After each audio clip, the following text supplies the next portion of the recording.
Siamo a Monte San Giovanni Campano, un borgo medievale situato su una collina a circa 420 metri sul livello del mare nella catena dei Monti Ernici, in provincia di Frosinone. La tradizione ci racconta che San Benedetto da Norcia, intorno al 528-529, si fermò, fece tappa in questo luogo durante il suo viaggio di spostamento da Subiaco a Monte Cassino. E qui fondò una chiesa dedicata a San Giovanni Battista.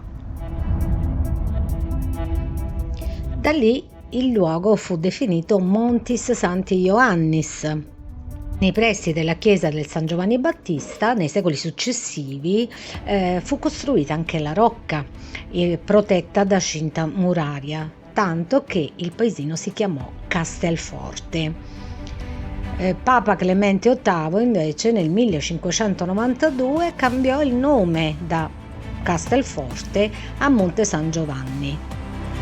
Nel 1872 fu aggiunto l'aggettivo campano per indicare che si trovava nella provincia detta Campania dello Stato Pontificio. Salendo da Via della Valle si arriva in piazza Guglielmo Marconi, che è la piazza del municipio e dove si trova anche la chiesa più importante del paese, ovvero la collegiata di Santa Maria della Valle. Come attestano alcuni documenti, la chiesa era già esistente alla fine del 1100, ma nel 1495 rimase completamente distrutta dai combattimenti contro l'avanzata del re di Francia Carlo VIII. La ricostruzione della chiesa si lega alla storia delle importanti famiglie di Monte San Giovanni Campano, ovvero alla famiglia d'Aquino, la famiglia di San Tommaso, che proprio qui a Monte San Giovanni Campano fu tenuto prigioniero per ben 2 anni nel 1243, e l'altra famiglia che è la famiglia dei Davalos. Quindi fu per volere di Antonella d'Aquino e del suo consorte Davalos che la chiesa nel XVI secolo fu totalmente ricostruita. Papa Clemente XIV poi elevò la chiesa ad insigne collegiata. La facciata è a 2 ordini scanditi da lesene e nella parte superiore troviamo una finestra con una vetrata moderna ma con l'immagine del San Giovanni Battista, il santo da cui il paese trae il suo nome. Tra i 2 ordini corre il fregio su cui è l'iscrizione degli Ipari Virgini subtitolo Suffragi Dicatum, ovvero dedicato alla Vergine Madre di Dio sotto il titolo del suffragio. L'antico portone della chiesa fu sostituito nel 1974 con l'attuale porta di bronzo realizzata dallo scultore Tommaso Gismondi di Anagni. La porta è organizzata in 6 pannelli più una fascia orizzontale in alto che narrano la devozione alla Madonna del Suffragio e ai santi patroni della città.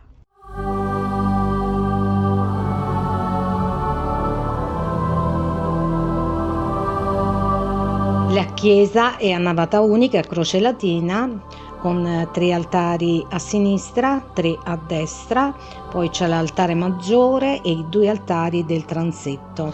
Dentro l'altare maggiore è il coro ligneo intarsiato del 1700, opera del falegname tedesco Weser.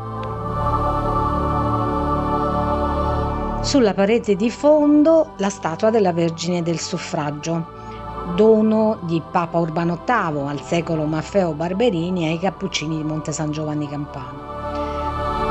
Particolarmente curioso è ricordare anche l'accoglienza, l'evento dell'arrivo della statua a Monte San Giovanni nel marzo del 1632, perché la statua fu accolta da una folla di 15.000 persone e uno stuolo di 400 bimbi vestiti da angeli.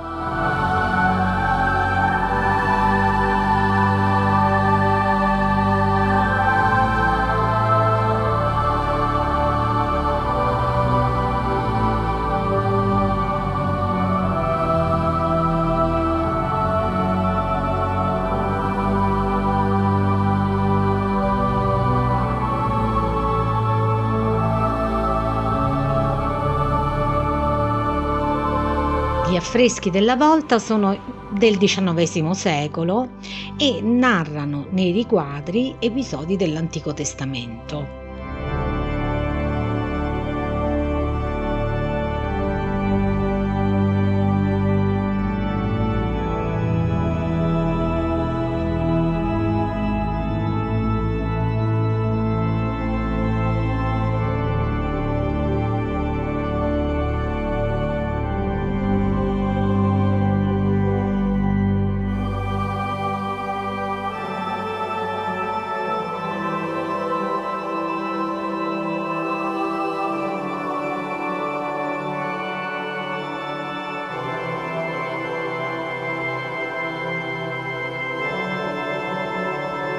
Nella chiesa sono numerose cappelle. Sul lato destro, partendo dall'ingresso, la prima è dedicata al Crocifisso, la seconda alla Madonna Addolorata, la terza a San Giuseppe. Accanto, ancora sul lato destro, nel transetto, la cappella dedicata a San Tommaso.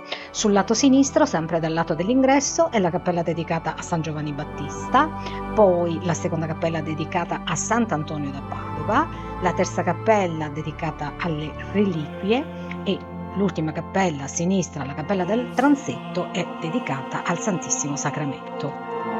La cappella del Santissimo Sacramento è scandita da grandi colonne con capitelli dorati.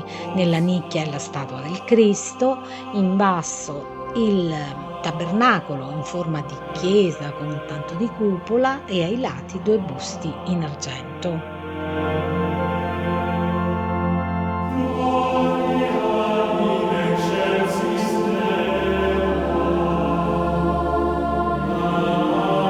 Lato destro del transetto è la cappella dedicata a San Tommaso d'Aquino, la cui famiglia ha regnato per molti anni a Monte San Giovanni Campano.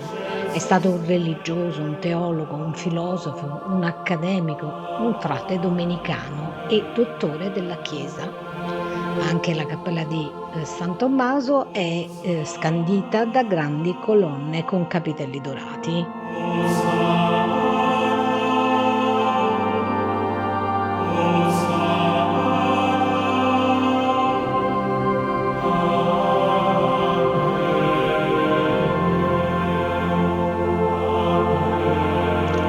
Cappella dedicata a San Giuseppe, sull'altare una grande tela attribuita a Giuseppe Cesari, detto il Cavalier d'Arpino. La tela rappresenta la Vergine con il bambino che scaccia il demonio e accanto a lei San Pietro e San Francesco contornati da angeli.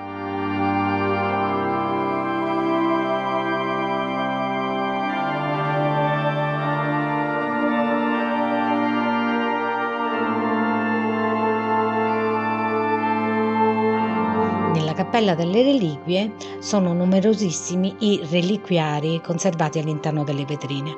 Nei secoli passati, quando c'erano disgrazie, diffusione di pestilenze, l'unica speranza era quella di pregare, e se la preghiera avveniva nelle vicinanze di una reliquia, di un santo, di un martire, la preghiera era più efficace. Quindi era importante avere nelle proprie chiese numerose reliquie.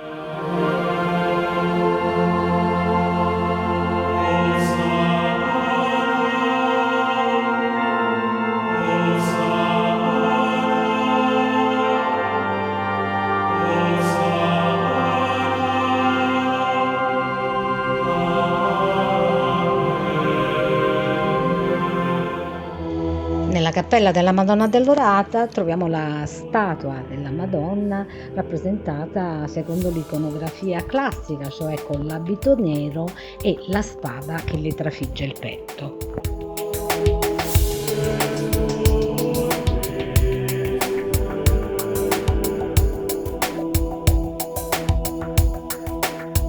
Un altro importante dipinto conservato nella collegiata è la tela realizzata da Filippo Balbi, l'artista napoletano che per molti anni lavorò presso la Certosa di Trisulti. Il dipinto della collegiata raffigura San Pietro, ovviamente con le chiavi, e Santa Pollonia con nella mano sinistra la palma del martirio e nella mano destra lo strumento del martirio, ovvero la pinza per estrarre i denti. Nella cappella dedicata a Sant'Antonio da Padova è la statua del santo che ha nelle mani il giglio, simbolo della purezza e della lotta contro il male. Nell'altro braccio ha il Gesù bambino che ricorda la visione che Sant'Antonio ebbe a Campo San Piero.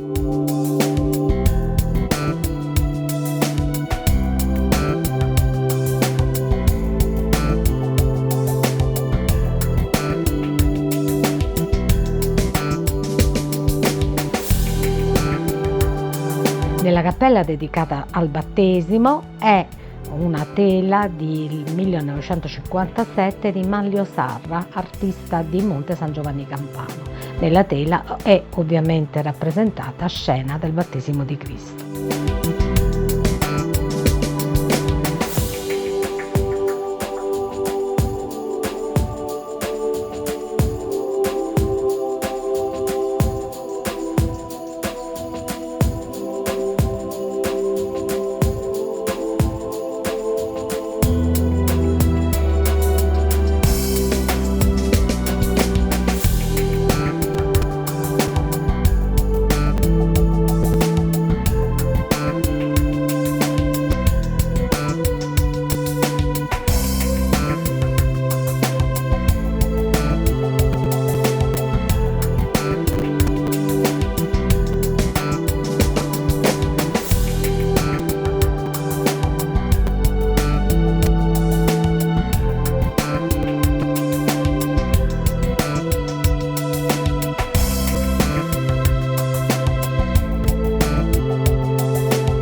Ancora oggi i festeggiamenti in onore della Madonna del Suffragio sono molto suggestivi e belli da vedere.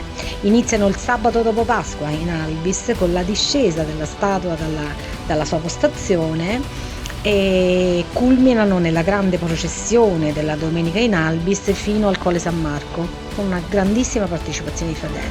Si protraggono per l'intera settimana successiva fino alla domenica, quando la Madonna viene riposta